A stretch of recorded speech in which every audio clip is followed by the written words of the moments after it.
Welcome, everybody. It is Sunday night, and this is In the Batter's Box. It is the NGSC Sports Weekly Baseball Show. I am your host, Ralph Garcia, joined by the crew this evening from Chicago. Hola, oye, papi. Of course, we're talking about the man out in the Windy City. The Windy City, really famous What for you Garrett. what you get? Cheddar caramel? Very famous for Garrett's.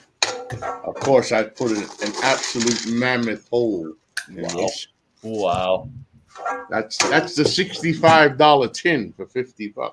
This is caramel cheddar. Oh, caramel, man. Hey, best Okay. in the world. Our co-host from Chicago, Illinois, Alejandro Vargas. ¿Qué pasa, pai? Good, good. Enjoy the weather today. Here it's like 77, sunny, beautiful. Good day for a ball game, by the way. 85 degrees in Clarksville, Tennessee. Wow. Uh, and my boys up on the corner, the corner of the East Coast up there somewhere. We start with the youngin'. Of course, our contributor and buddy and newest co-host of In the Batter's Box, Mr. Luca Tedesco. Luca, how's it going, bud? Not bad. A couple weeks before we're done with the school year, getting back on the umpiring grind. We got UMass Lowell baseball. We got nice weather, hopefully coming around the corner if it ever decides to stop raining. So, yeah, good to be back on. Right there, batter up, Luca. And of course, the man that helps me make these wheels turn. My partner, my buddy, my friend, and of course, co-host and creator of In the Batter's Box, Mr. John Doucette. What do you say, bud? Ralph, as always, good to be with you. First and foremost, quick announcement here. Louis Tenor is not with us this evening as we sadly announce the passing of his father, Mr. Tenor. Got the pleasure of meeting him a few times, talking to him a few times. So, of course, thoughts, prayers, love, affection, all that from everyone here on this show and everyone at NGSC Sports to Louis and his family. Also, what was the other thing? Oh, yeah. Congratulations to my New York Knickerbockers in securing the number 2 seed in the Eastern Conference with what a great game it was today between the New York Knicks and Chicago Bulls, an overtime win for the Knicks. Jalen Brunson. Knicks aren't looking for a star anymore, folks, okay? They got him. That star we've been hunting for years, we got him. Oh, by the way, as I always tell you, folks, log on to the website at ngscsports.com where you catch all of your current content. I always tell you people that every once in a while I write. I really do write every once in a while. But first of all, John brings us UMass Lowell wins in wild walk-off over Maine. That was yesterday, 11-10. John, another wild and wacky one today? Yeah, today they won 14-9. They put up an 8th spot in the, let's see. Bottom seven. Bottom 7. They put up an 8th spot, brought 13 guys to the plate. Only got 2 hits in that inning. A lot of walks, a couple of hit batters, but they took the series 2 out of 3 from Maine. They took advantage of a pitching staff that's really having an awful lot of problems and is banged up, to say the least. But a very good start to the weekend. Finished off 3-2 for the entire week with 2 walk-off wins. They walked off with Stonehill back on Wednesday night, so a good week for them. But Jeremiah Jenkins, once again, if the scouts weren't convinced that this kid is a possible draft pick, he demonstrated it again this week with 7 hits in 19 at bats, 7 RBIs, 5 runs scored. He's hitting .311 at the moment with 13 home runs and 27 RBIs. Hit a booming home run today to right field, just inside the right field foul pole. Had a couple of doubles today as well. He's got 6 doubles on the year. Once again, is, I think, clearly demonstrating that he's the best positional player in this league and is somebody that's going to be a second-day draft pick when that takes place in July. Also on ngscsports.com, I don't know. I just got a little feeling this morning, John, and I said, I don't know if you've noticed it yet, John. I know you had to cover a game, but take a read later on, guys. I put up New York Knicks, a new crew, a new grit. That's okay. I'll pass on the A Knicks. new hope. Okay. I'll pass on the Knicks. I'll pass. Quick question for you, Ralph. How many games behind are you? Second seed? Absolutely. That's why it's the number 2 seed, and there's no one in the NBA, the Boston Celtics. I'm not going to sit here as a Knicks fan and start saying NBA championship. Listen, it's plain the writing's on the wall. If the Boston Celtics don't win the 2024 NBA championship, something went completely wrong. It's one of those seasons where you've seen it from start to finish. Well, we had that last. Well, we had me and John know we had that last year with the Bruins, and yes, and that didn't go very well. Right, I was about to say, but that's why they play the game. Want to welcome everybody that's joining us this evening. We got some people watching now. If you got any comments, any questions, any comebacks, any criticism, whatever the case may be, throw it at us. That's what we're here Bad for. jokes, right? If they got bad jokes too, we take that. just one more thing before we get into the baseball. Yeah. John, you might be interested in this one. USA Canada Women's World's gold medal game is tied up. They go in the third period. Yes, tied 3-3. Yes, Alex Carpenter scored to put USA up 3-2, and then Poulin rang one off the post just with about under a minute to go to tie the game at 3-3. So that's looking pretty good in Utica right now. All right, so we get into the baseball talk. No, you know what? I didn't do it. Hold on a second. We don't get into the baseball talk. I was supposed to do this early, but Luca, we're going to try to. I already screwed it up. I was supposed to do this within 10 seconds of opening my mouth. But we're going to try to incorporate some video in here. For example, we're going to take a look at last week's top 3 plays in MLB. According to the film room. Let's get this all queued up right here, gentlemen, and roll with it. So here comes Pablo Reyes. The bases are jammed with 2 down. Swing and a drive. Sox win the game. Okay, this is Pablo. How about a walk-off granny? Unbelievable. Nothing better than that. I thought that ball was hooking. Stay fair. Now the Red Sox with their 5th walk-off of the season.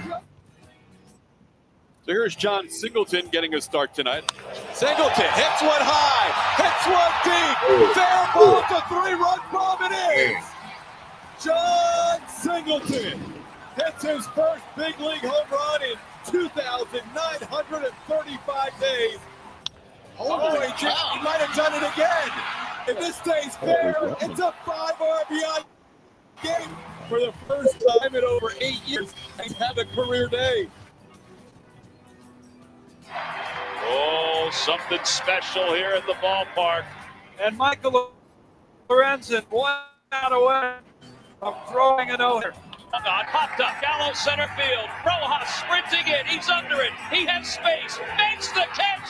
And Michael Lorenzen has thrown the 14th no-hitter in Philadelphia Phillies history. He is being mobbed by his teammates as the Phillies shut out the Nationals 7-0. Don't let other people tell you what you can and can't do. Wow, And that's, man, I worked insanely hard to make this dream come true. I watched every single one of Nolan Ryan's numbers. I've always wanted to throw a no-hitter, and the fact that I just did it in front of this fan base, I can't believe it. All right. Well, the top plays in MLB this past week. That was pretty cool. That was from August last year. Get traded. You still had no hitter from last August. Why did you do that? Yeah, Ralph, that was from last August. Yeah. Then I picked up. See, I told you I screwed up the whole video. See, TBT. so we'll get it right. We'll get it right. So baseball talk. The Oakland A's. The Oakland A's are playing in Oakland. Nobody wants to go see Oakland play.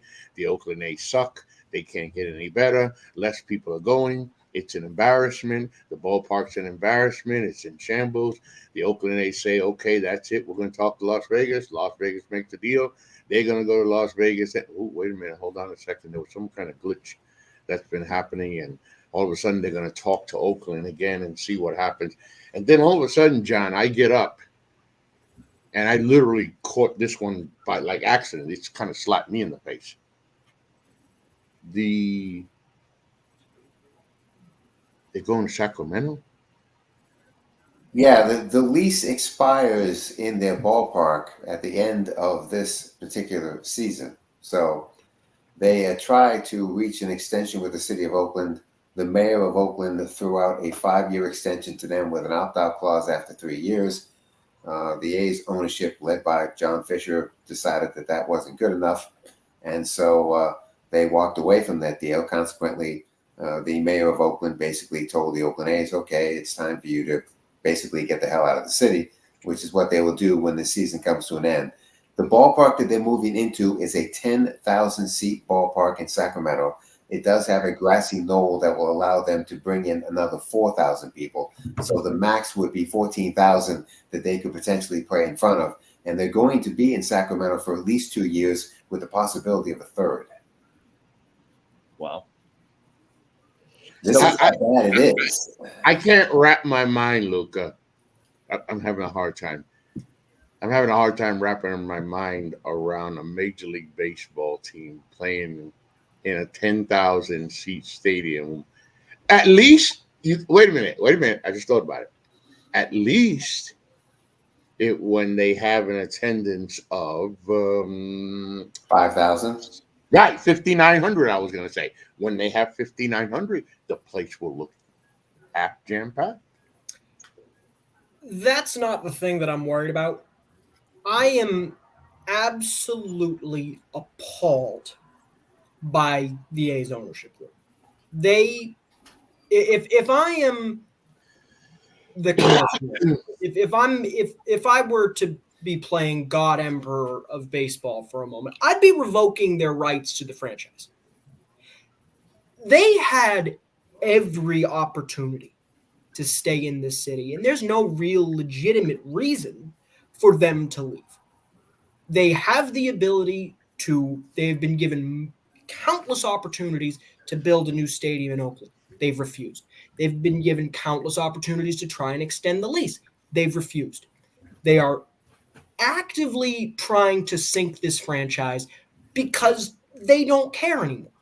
This ownership group doesn't care. The city still cares. Oakland deserves a team. They've been there 60 years. And I'm just absolutely ashamed. And it looks horrible for baseball to basically tell a city, you know what? Go screw yourself. We don't care. And it's just, who cares where they go? They should stay in Oakland. It's not happening anymore. Congrats, Sacramento. You get a major league team for 2 years. Yippee. I will say this. I give the mayor of Oakland a lot of credit for not caving in. Yep. I mean, they did provide them with deals, as Lucas said. They provided them with opportunities to stay. They provided them with what they thought were legitimate deals and opportunities to do so. They chose to say no every time.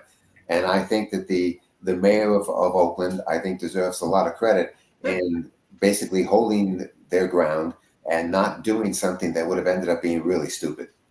And Alejandro, you'll talk about, I know you'll talk about the mess that this is.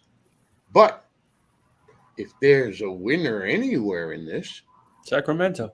Lucas said it there. Sacramento, the city of Sacramento gets themselves a Major League Baseball team on rent for 2 years, and let's see if they show up there. What is confusing to me, I might want to ask John, in this new lease or new proposal that Oakland and John Fisher were working on, they still gonna play in the Coliseum for 5 years and then opt out 3? Yeah, it was an opt-out after 3 years, yes. Because that was the thinking, that it would take 3 years for Vegas to build the park that's going to eventually hold this team. And so Oakland was willing to give them an opt-out clause after 3 years. That's really a bad play because, I mean, you could at least have like 20,000 people in the stands in Oakland. At least for the fans of Oakland. Exactly. At least for the fans, right? Exactly. I don't get it. They're the ones that lose out of all of this. The loser here, first and foremost, is the fans of Oakland. Oakland. All of them, you know. Definitely. And then like Luca said, an absolute flipping embarrassment. You know, we talk about, you know, John knows how I get when John's making sense. John, when you talked about the Red Sox back in the days after they won the title, where we're gonna have to start cutting and watch courts, and we talk about Moneyball and how, okay, fine, you know, it's all part of baseball. But when you do what the Oakland A's have done and absolutely make an embarrassment of the game, because this is so, Lucas said it all. It is just so sad what has happened here. And now what? And I'm wondering, guys, by the way, have they talked about they're gonna fill the stadium in Las Vegas?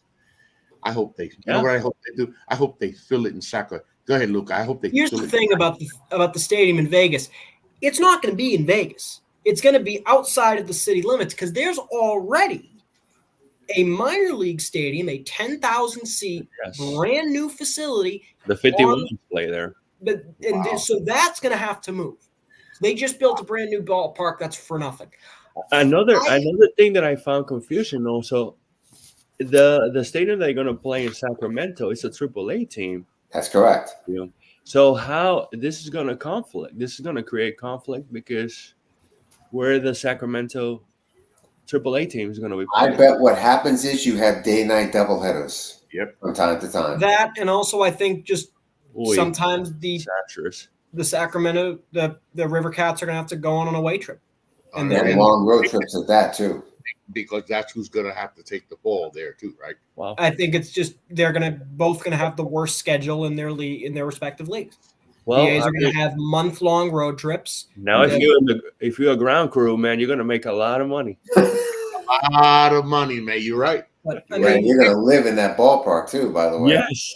Those are the winners. The people of Sacramento, the people who are going to work. Look, the concession stand workers and the maintenance workers at the stadium who only work so much, man, they're going to have their hands full now. There's going to be some overtime for these or double staff it.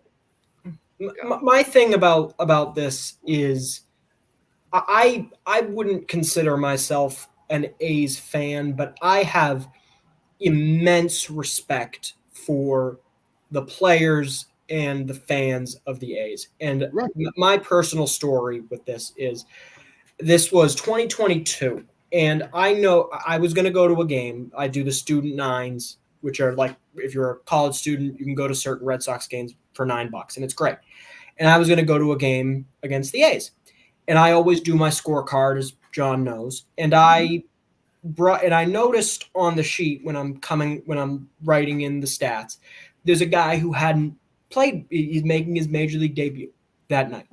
And I was sitting next to the A's bullpen, and I got in conversation with one of the bullpen catchers. And we came up with a plan that I was going to give them the A's side of the scorecard to give to the guy making his debut in his first game. And no other team would have given me the time of day. None of them. What were you going to get back in return? What? What were you going to get back in return? Nothing. Nothing? Here's the card. Have fun.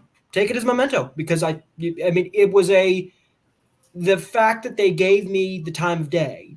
Right. And that they actually looked at, and just to see someone give a shit, pardon my language. Right. Seemed like such a foreign concept. And I mean, this city just deserves better. I mean, and they've been given every opportunity. They could have built the stadium on the I think it was like Pier 34 or something. They didn't. The ownership failed, and I don't, and nothing's going to happen to them. But to me, if I'm the commissioner, I'm talking with the rest of the owners and saying, guys, look, this can't happen. Either they need to pay some kind of penalty or have their rights to the franchise revoked? Because I get it. It's that bad. It's that bad. It's that bad. That big mean, of a the other thing that they could have done was taken the luxury tax money that they've been getting for years and refurbished the ballpark with it. Mm-hmm. So what does that tell us? Listen to all the banter here, and all of it seems to come back to one thing: they didn't want to stay in Oakland anymore. No, they really didn't. They didn't want to stay in Oakland anymore. They have done everything to not stay in Oakland. Right. I want to see that team sold. I want to see somebody purchasing that team. A group of people that want to invest. Fisher and the rest of the posse there. They not investing. They not scouting. They not doing anything. It's embarrassing. It's embarrassing. Actually, a personal thing. I grew up Oakland A's fan. I actually grew up idolizing Henderson, McGuire, Dave Stewart, Eckersley. Those guys there were my idols. But they turned this into shit. Look at it. And you're right about selling it to somebody. And like Luca said, you sell it to somebody. Can you please sell it to somebody who at least might give a damn? Because this ownership group, it's a sad embarrassment. I mean, like my dad. I was talking with my dad about this a couple of weeks back, and he does not agree with me on this. He's not a big baseball fan, but he does not agree with me. He thinks that, and one thing he kept coming back to, well, Oakland is horrible. Okay, well, why are the Tigers still in Detroit? Why are, I mean, a city that's been completely abandoned? Why are the Tigers still there? They were fine staying there. Why is, I mean, I'm trying to, not that Milwaukee is a bad city, but Milwaukee's small market. Why is Milwaukee still there? Why is, like, if the Red Sox up and left today, you wouldn't be upset about that?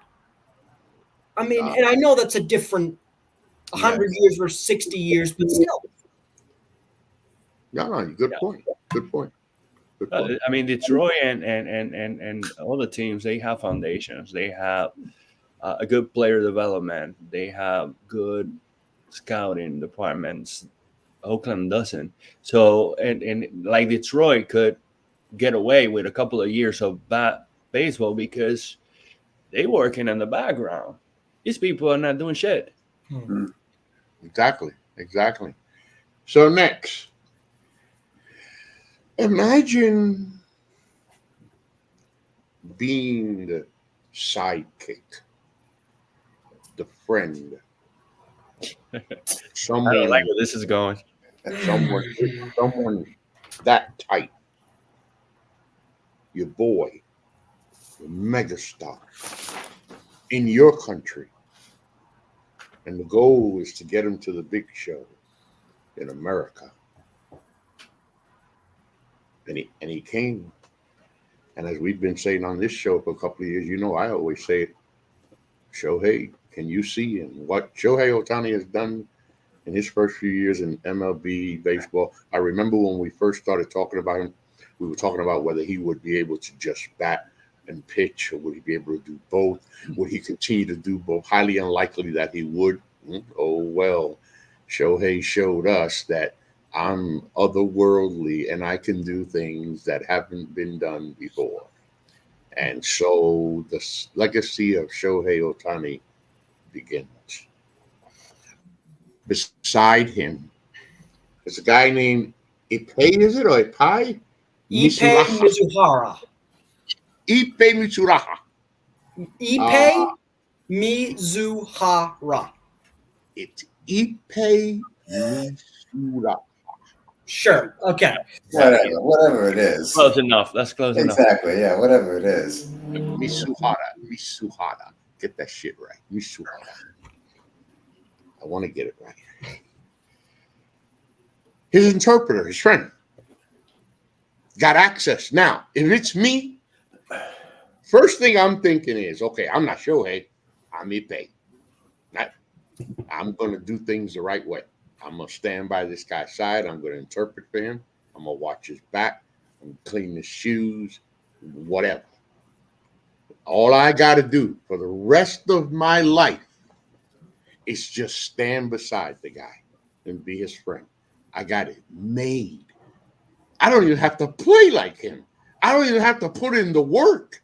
All I got to do is stand there and sit there and talk and make millions, because Shohei is also my friend. And I won't want for anything.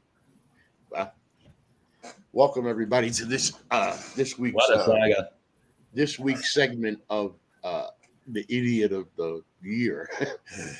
As this guy decided, of course, Shohei is saying and others are unaware that he had a gambling addiction, a betting addiction. Holy Jesus Christ, that's a hell of an addiction, boy. 16 million. But are you really buying that? No, we're going to get into that. I like that. That's good, Alejandro. You know where we're going. Oh, no. Millions and millions and millions of dollars that this guy took. And at some point, do you think you would ask yourself, do you think I might get caught doing this? Maybe I should stop. I might get caught. No, because that's what greed is. And he can't help it because he's got an addiction. So, Alejandro, I'm going to go back to you because as you were saying, do I buy this story? No. Of course, as they say, I can't charge you with a crime unless I have evidence that a crime was committed. So there's no evidence yet. But go ahead, Alejandro. I mean, it's just the inconsistencies throughout this whole story. First, they said 4 million, 4.5. Right now, the Ohtani paid his debt, and then he didn't know, and then now it's up to 40 some millions, right? They can't come up with a story and stick with it. Now Ipe is actually plead non guilty, which is probably a formality in terms of that. But it's just weird. It's just a crazy thing because I don't know who to believe. I don't know what story to believe. I don't know. First of all, if I am somebody's famous, I am Shohei Ohtani, right? Why I'm not looking at my bank account? Why I have people having access to my bank account and doing things with tons of money? I can't buy that. I don't. I mean, I spent $500 and Chase will send me a notification, okay, or call me, or if I withdraw money, I know. they'll call me. I know what happened to Ohtani's notification, John. I love where Alejandro's going because how do you not notice $16 million gone out of your account? I'm just curious. How do you don't? Here's the thing. Supposedly, they have found the alleged betting records that the interpreter had. And from December of 2021 through January of 2024, he allegedly waged $19,000 a day. A day. The good news is a day he won $142 million. That's the good news. The bad news is he lost $183 million. How do you do this? It's mind-boggling, dude. Yeah, it's absolutely mind-boggling. So By the time February 1st rolled around, he was $41 million in the hole. But my belief in all of this is that Ohtani paid the $41 million in the hole to get him back to even. And that is what the Dodgers found out when they got to Korea. That's what Major League Baseball found out when they got there, that is what happened. He paid the $41 million debt. That's not good. This is crazy. Ohtani hasn't even made 180 million. No, I know. This is crazy, man. But it's a staggering amount of money that he won. It's also a staggering amount of money that he lost. Okay, look. So Luca, I'm trying to get the words, Luca. I'm really trying to get the words here because I'm trying to wrap my mind, Luca, around again 140 million, 2 million won, 184 million lost. And I didn't know about this thing about the Ohtani supposedly paying some 40 I something. think that's what he did. I think that Ohtani paid the debt. I think that's what okay. I didn't know if it was reported. But Jesus Christ, Luca. I mean, dude, 19,000 a day? Shit. I have a question for the three of you. Have you read the complaint? No, I haven't read the complaint. No, Read I the have not. complaint. Do you? Because yes, 37 pages, absolute page turner. It is fascinating. There is you ask, I don't believe it. The FBI has already come to a damn conclusion. It's already over. We know what happened.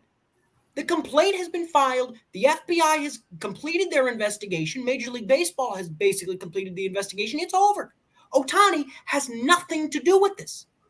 If you read the complaint, I'm not trying to get upset here, but if you're going to make Get upset. Come on. Okay, if you're going to make these claims, you have to have some evidence behind it other than hearsay.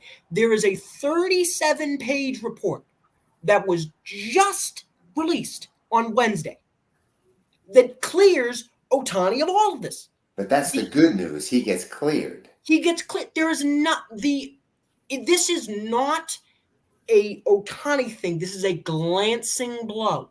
This was about as close as you could have gotten to having it be a real existential problem in baseball of, betting on games by the players is back. It wasn't this. And to say, I don't believe this. I understand the people, I don't trust the government. Hell, sometimes I don't either. However, if the FBI is coming to you with a 37-page document explaining 19,000 texts over the course of 3.5 years about this situation, there's no more evidence that you need. You gotta understand the information here. But you're refuting evidence with common sense. I mean, common sense for a guy that's 44, this makes sense. A guy that's over 50 will say, there's no way nobody's going to take that money away from me, and I'm not going to notice anything. You know what I'm saying? And also, unless Ipe and Ohtani are married, why would you just pay tons of money to bail the guy out? It doesn't matter how good of a friend. You're not family. You're not. I don't get it. It's just it's a common sense versus evidence. This 37-page report, 3 words, clears them completely. What it is, in how I view it, it is an after-school special on why you shouldn't sports bet. That's what this is. It is the 3-year descent into madness that Ipe had, and Ohtani didn't have any idea. And the something that I look at it is, this is a person who is Shohei specifically is unbelievably single-minded on one thing, and that is playing professional baseball. He has a vast array of people outside of Ipe who are the money managers, the agents. However, one of the things that they detail in this report is Ohtani was left out of a lot of these meetings, and everything went from the agency and the lawyers and whoever he was working with to Ipe and then to Ohtani. There's a middleman. in this. All the information was coming from Ippei going to Shohei Ohtani. That includes things on the money side of things. And Ohtani, when you have hundreds of millions of dollars of endorsements, why do you I'm not going to notice 16 million goes away. Yeah. I've got 10 bank accounts. I've got all of this money coming from endorsements. That over the course of 3.5 years, eventually it'll be there. But when you have that much money, at some point you barely notice. And if you read the damn report, it explains all of this. That's good. But that's the good news. The good news for Major League Baseball is that Ohtani is not involved in this. That's Correct. the good news. Oh, yeah. Because if he was, this would be a major, mega mess. So the fact that Ohtani has been cleared by the whole thing, that provides Major League Baseball with their global star who is untouched, unscathed, the whole bit. And that's the good news, the great news out of all of this. So he's never referred to as perpetrator. As they say, slit at the throat, so what? He's referred to in the entire report as victim A. He is never a perpetrator. There are multiple texts around him that say the bookie making vague threats to Ippei about talking to Ohtani, and Ohtani didn't know. That's what this report comes out with and says, look, Ohtani had no idea. And something I have a question for the room here. If this were, imagine for a moment that Mike Trout had a family member who was his basically personal assistant. This would be a huge problem. Basically a personal assistant, and the money goes away. Would any of you be saying, oh, it was Trout? Yes, because of the possibility that it could be. But after the report is already out, I think we're missing a key detail here.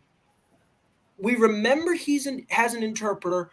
I think there's a little sprinkling of racism going. I'm not accusing anyone of this here, but I think in general, our immediate run to go and say it was Ohtani, I don't think that would have happened if it was Trout or if it was Yelich. Yeah, Look, I Major can League see Baseball that. has to protect their global stars. They do. I see what and so is Trout, by the way. He is still a global star for this league. He's still a global star. And I so see where you're going. Protect them as best you possibly can. And Also, I think federal government needs to protect. Like they done with Ohtani. That money is coming up in the future. Federal government supposed to protect that. Right. And it's just a natural tendency, Luca, and I'm glad, thank you, Luca, by the way, that you wrote the report, and you read the report, and were able to shine a better light on it. It's a page turner. It is fantastic reading. I got to check it out. Oh, it's a hell of a read. Good evening, fellas. Giovanni Laurenti. What do you say, Gio? I think what it is, Luca, although, that was the first assumption, and I see what you're saying about if this was Mike Trout. But I think it's just me that if it's any baseball player, period, star, no star, if a story like this comes out, it's just going to be a first tendency of people to think, whoa, was this guy? Oh, he don't know nothing. I'm glad that he's been cleared because, I mean, good for him. And what a major blow this would have been for baseball. Guys, this would have set baseball back, man. No, I mean, this is a moment where again, if I'm playing God Emperor of Baseball, I am taking a very long look in the mirror about our stance on sports betting. Now, will Major League Baseball do this?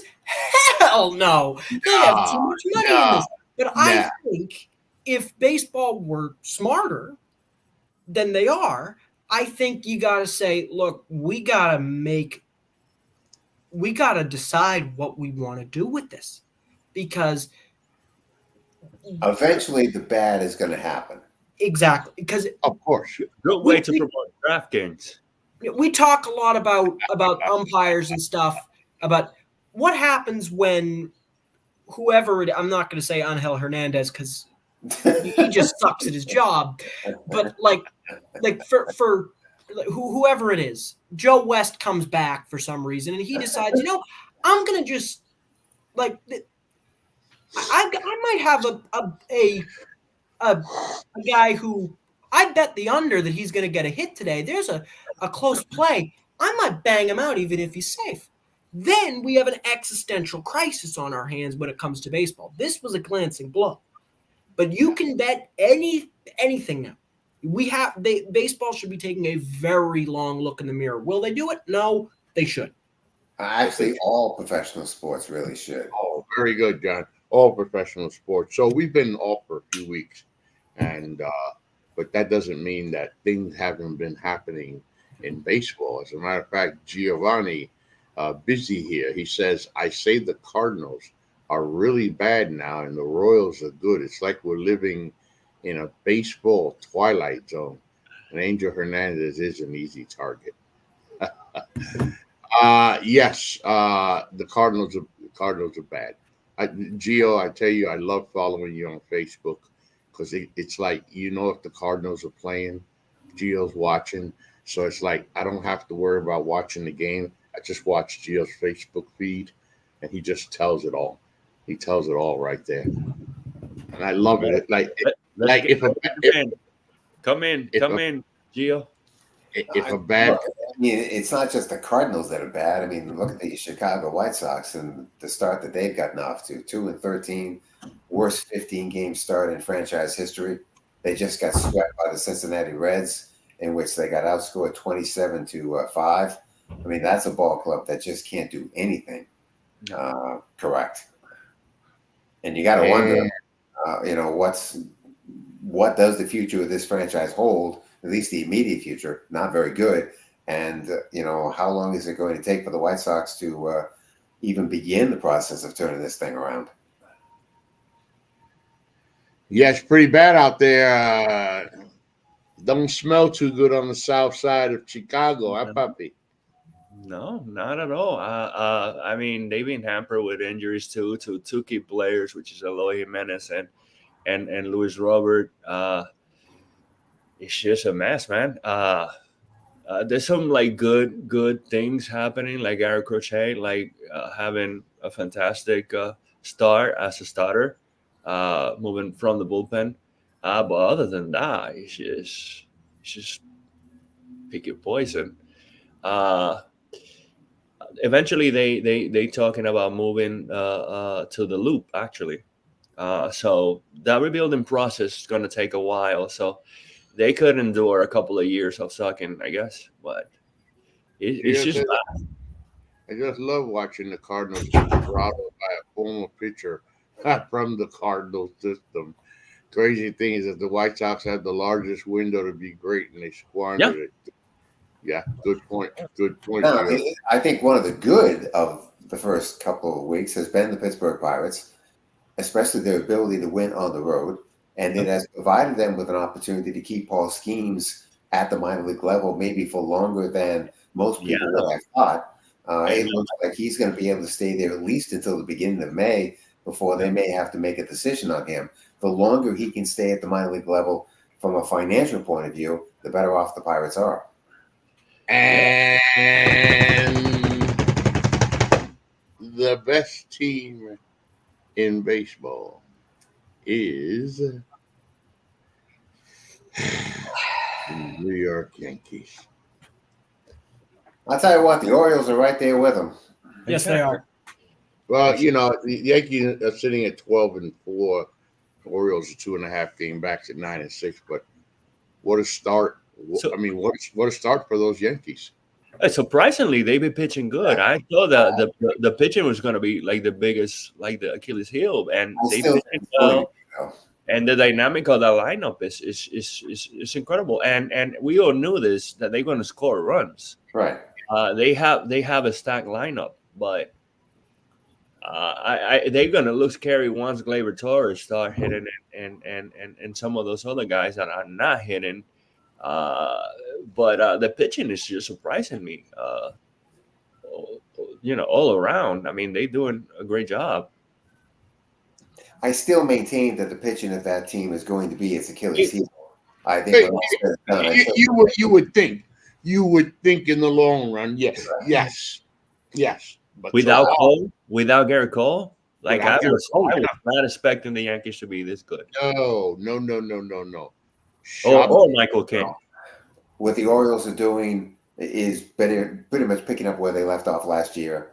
They brought Jackson Holiday up, and again, that was another financial move that they made. And I'll tell you what, that kid is certainly going to demonstrate that he's a legit Rookie of the Year candidate, and certainly a centerpiece for what the Orioles are doing, not only in the short term but also in the long term.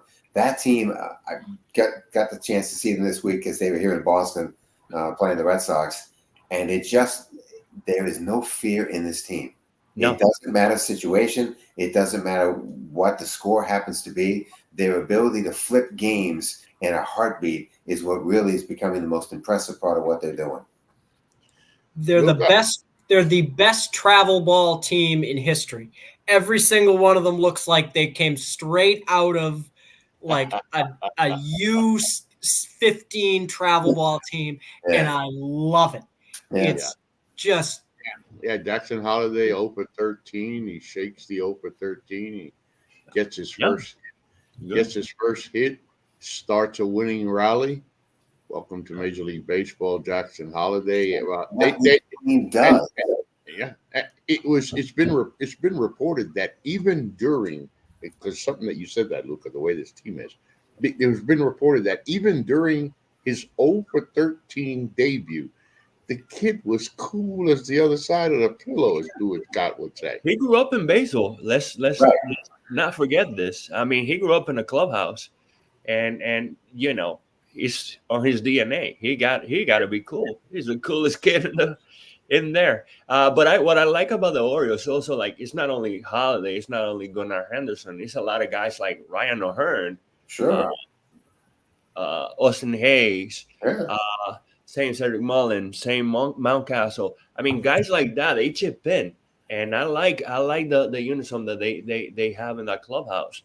The pitching, Corbin Burns, being Corbin Burns, but also there's a kid there that I don't want to just do predictions based on liking, but Grayson Rodriguez, my God, this kid is a Cy Young in the future. His stuff is ridiculous. Power, movement, and the right mindset for a pitcher. This guy's gonna. I mean, the sky's the limit.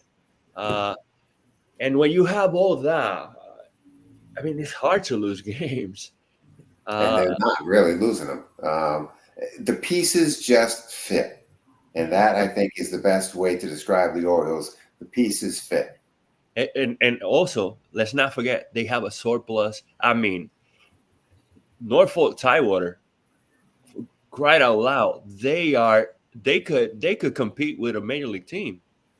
The AAA team for the Baltimore Orioles, they have a surplus of things now, of prospects that they have to move, and they have to move pieces to get better improvement in the major league level. For example, a closer.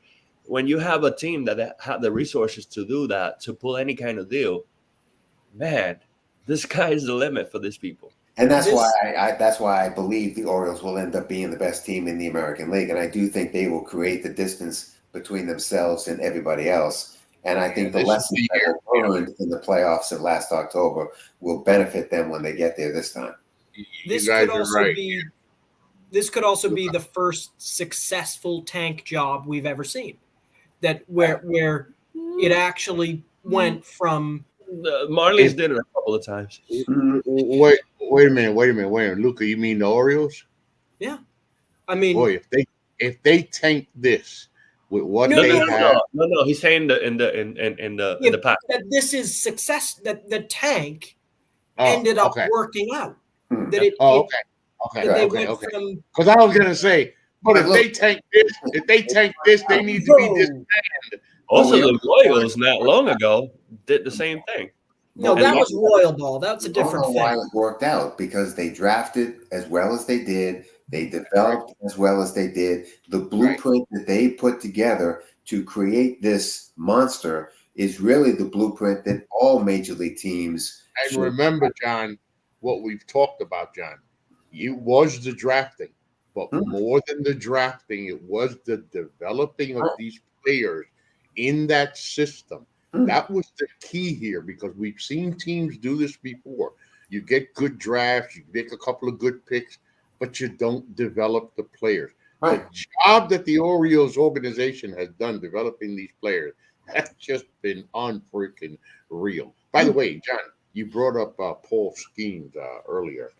MLB number 3 prospect Paul Skeens fanned 8 and 3 1/3 innings, hitting 100 miles an hour, a whopping 15 times.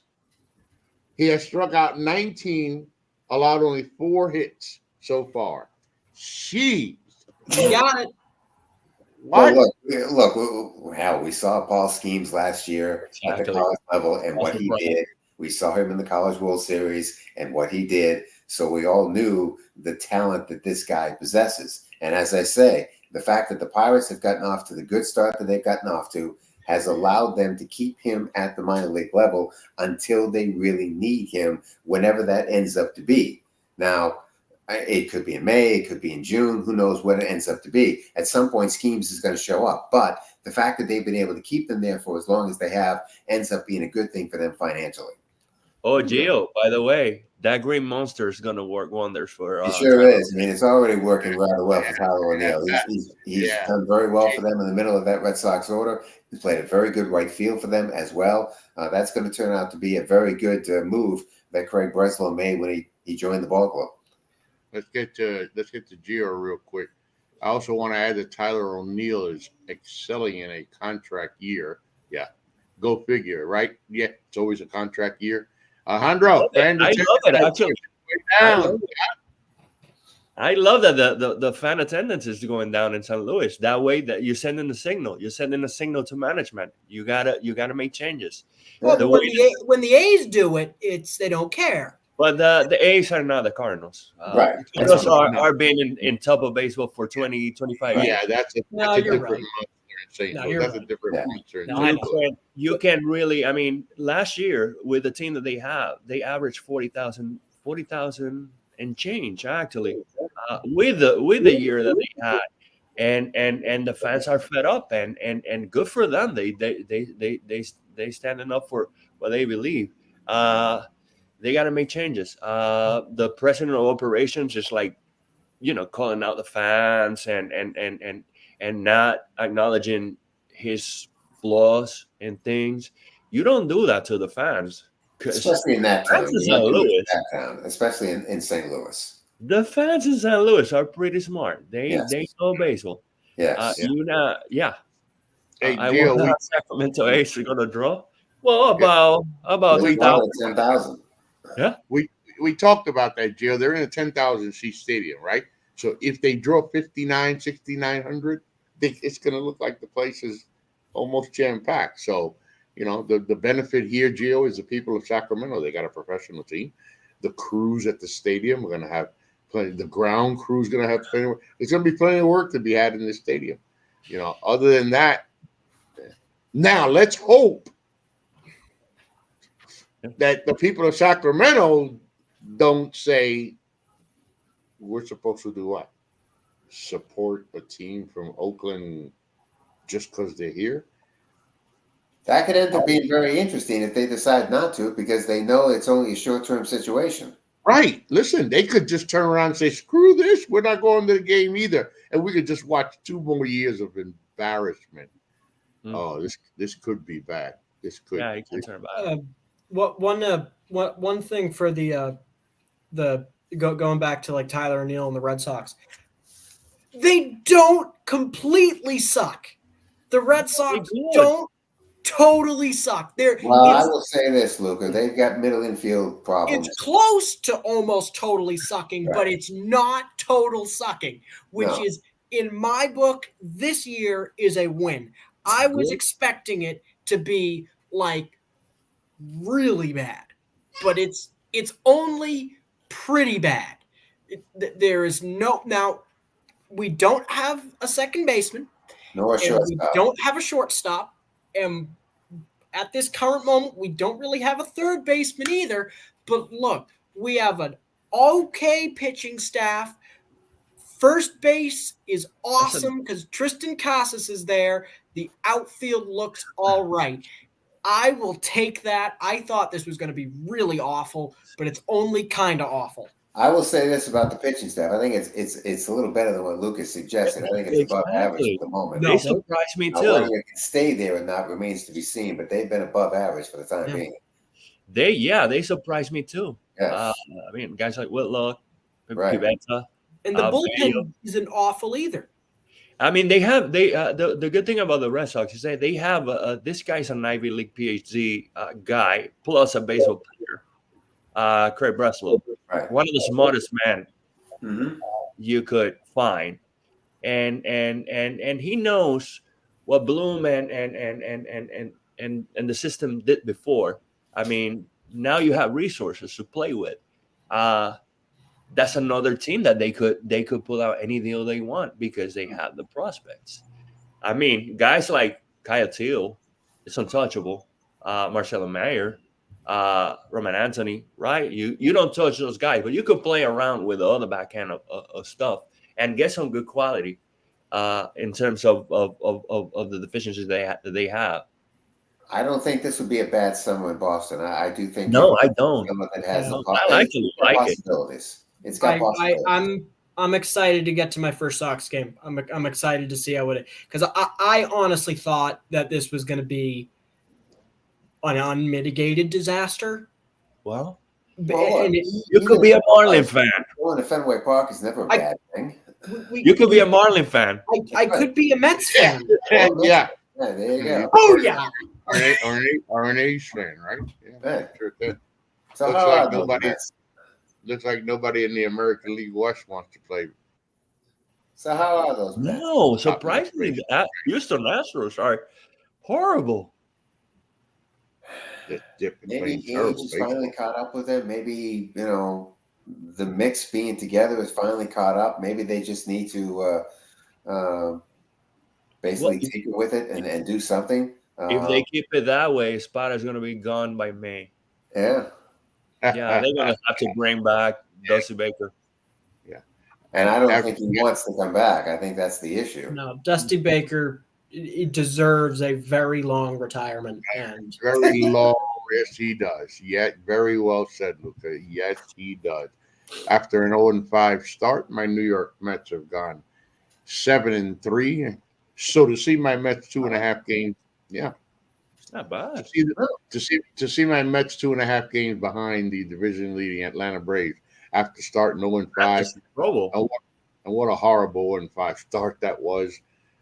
Let's face it, the Braves losing Spencer Strider is a big blow to that rotation.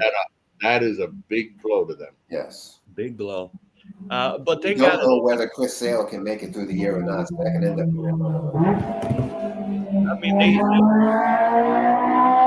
wow. Luke, are you playing NASCAR again? Chargers.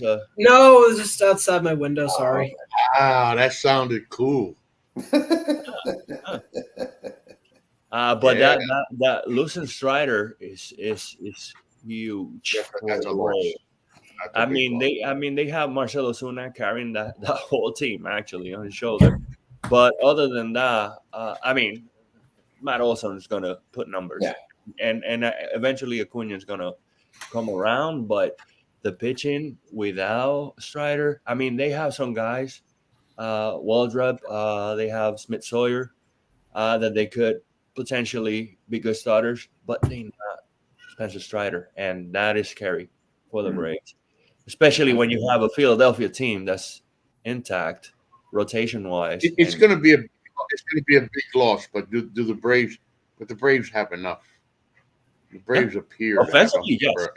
They may have enough. Again, like I say, if the Chris Sale goes down, they're going to have to make a move. I do think that the Braves, once you get to the trade deadline, will try and find a starting pitcher that they can plug in there just in case they need an extra one, and they may need one. Yeah, I'm not buying Chris Sale for 30 starts this year. I'm not buying it. Me Oh neither. no.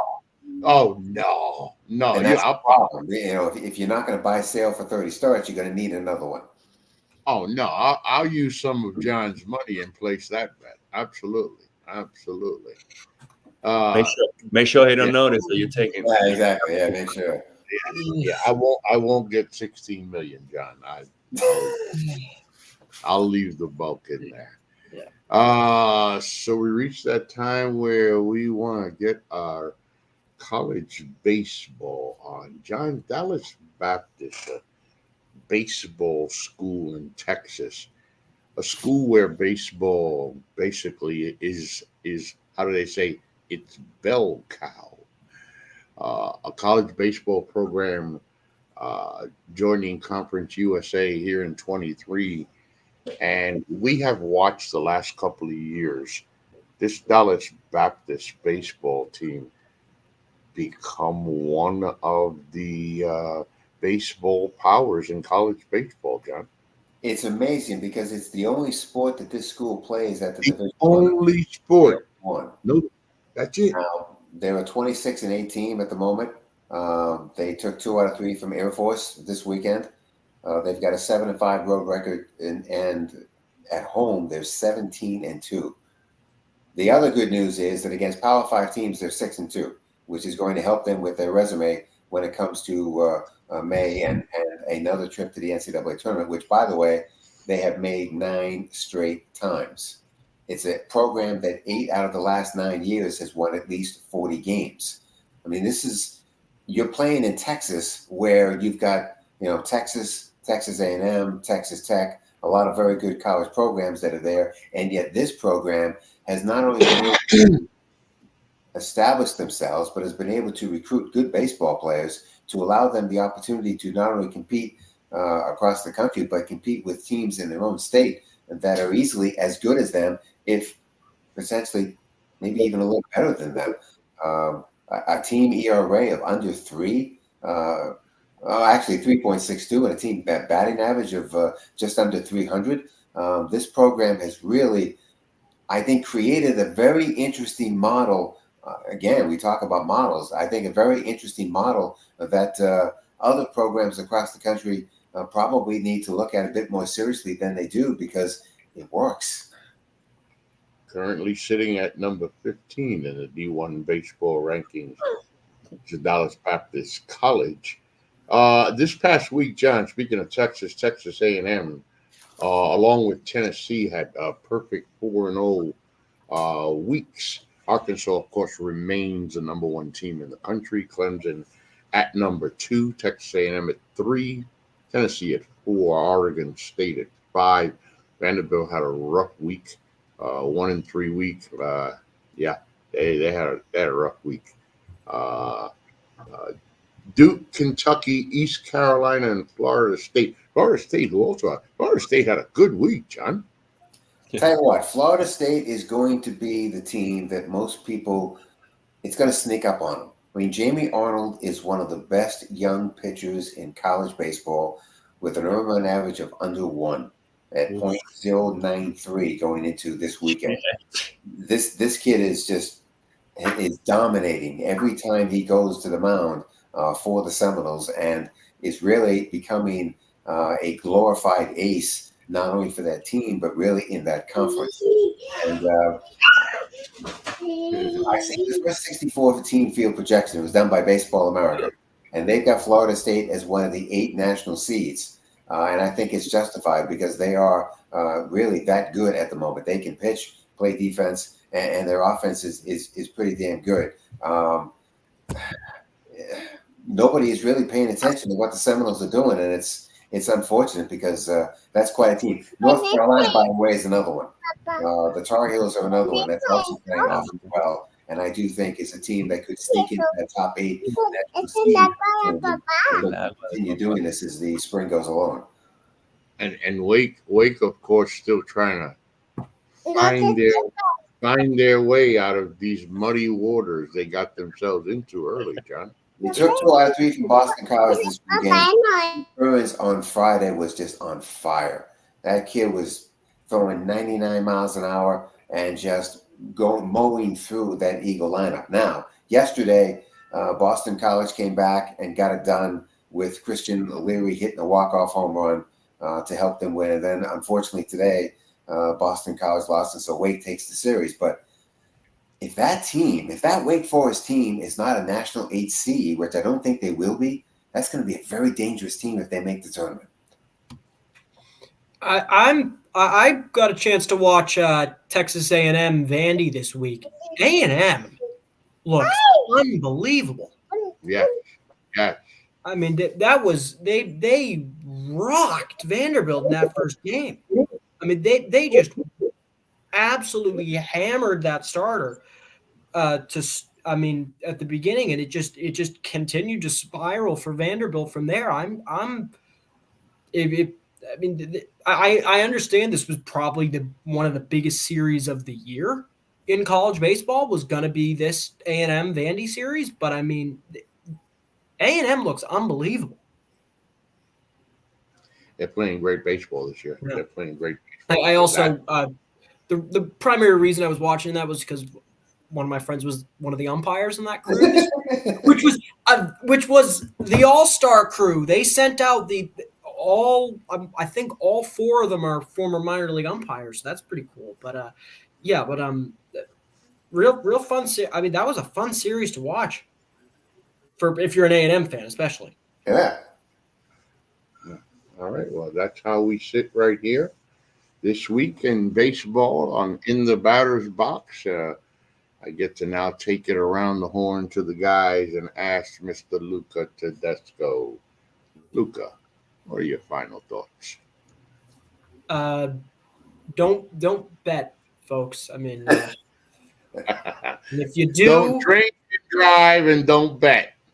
Well, okay, the drinking and drive. No, no, but just I mean, read the material. Understand once you understand it, a lot of things become clear. But just don't be an idiot. If you do bet, stay within your limits. But this is a scary moment. That baseball came out of it relatively unscathed, but it feels like it's right around the corner that we're going to have something a hell of a lot bigger than this come out. But hopefully next week will be less eventful.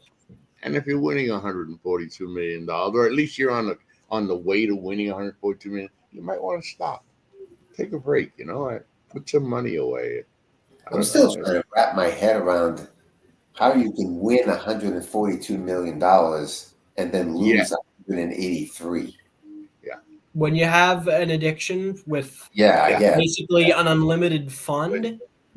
And I love the way Luca really explained it, because you're right, Luca. Coming from the other side, a poor kid like me, I pay attention. I pay attention to every dollar. Now I have a little change, and I don't care. I pay attention to every penny going in and out. But if I had 287,647,399.41, I might not notice, 10,000. And also, I mean, again, if you read the thing, it comes out as a descent into madness of it. It's not like, oh, I'm mad at this. It's, gee, how the hell do you do that? It's just sad. It's exhausting to read. But when the FBI says something, just saying something, you might want to be like, okay, yeah, okay. Yeah, you're right. Alejandro, final thoughts. Well, I have a concern about this elbow injuries going around baseball, and what is MLB doing about it? According to the Players Association, I mean, they put up, they stated something there, with true concerns about this, and a lot of people kind of blaming the pitch clock. A lot of people just blaming velocity. I just want to see resolutions, because these pitchers are killing my fantasy baseball. Ah, Yeah. Yeah. Now we get to the real reason for all. Yeah. No, but it's a serious concern, and I hope they come up to a resolution. And I don't know. One of the theories around the ballpark today, I was at the college game today with Maine and UMass Lowell. One of the theories that's being thrown out there is because a lot of pitchers are not going through a full windup anymore, that a lot of them are doing it through the set position, that's putting more stress on the elbow based on doing that. And consequently, that's where some of these injuries are coming from. That's a good thought there. That's a good thought right there. And John, also- final thoughts, John. No, my final thought is, look, we're getting to the interesting part of the spring, early part of summer with Major League Baseball season starting to begin. But more importantly, we're getting to the final month of the college baseball season. Conference tournaments aren't that far away. And so now teams are starting to position themselves for those conference tournaments because, especially for the one bid leagues, the fight to get to the field of 64 now begins. That's where I was going with my final thoughts. Major League Baseball, of course, it's April. It's just now getting started. It's like that car headed on that long trip across the country. It's first leg. Car's cruising along, knows it's got a long trip ahead. But let's take a peek on the other side of college baseball. As Major League Baseball gets underway, college baseball now heats up. It's that time of year where, as John said, positioning is so very important now here. It's just not the time of year to play bad baseball in college because what is the dream? We talked about Dallas Baptist. The one thing at Dallas Baptist, what has evaded Dallas Baptist College? Well, it's getting Omaha. That's what's evaded. Omaha, Nebraska. That's what it's all about, baby. So get ready, strap it on, because it's the end. College baseball season is coming to the end, and teams are going to start making their moves to make that trip to Omaha. Well, you know what we should do? We should get Bradley on here to talk about South Florida. You know what? Very good. I will work on that and get him here next week for South Florida baseball. Yes, that's a good one. This is In the Batter's Box. It is the NGSC Sports Weekly Baseball Show. I'm your host, Ralph Garcia, joined by Alejandro, Luca, John. Of course, we, with heavy hearts, again, pay our respects to the Tenor family for the loss of Louis Tenor. Family, Louis hasn't missed a show in years. As a matter of fact, Louis never missed a show. So if Louis missed a show, something happened. We'll be back next week. I'll be back Thursday. They said that tomorrow in New York, the sun is going to shine, but somebody said it's going to be stormy in New York, whatever that is. But we'll be talking about all that and more, of course, on the NGSC Sports Political Show, Attack on the Politicals, this coming Thursday next week. We'll be back to talk some more Major League Baseball. Until then, thank you for joining us. And like I always say from this seat, peace.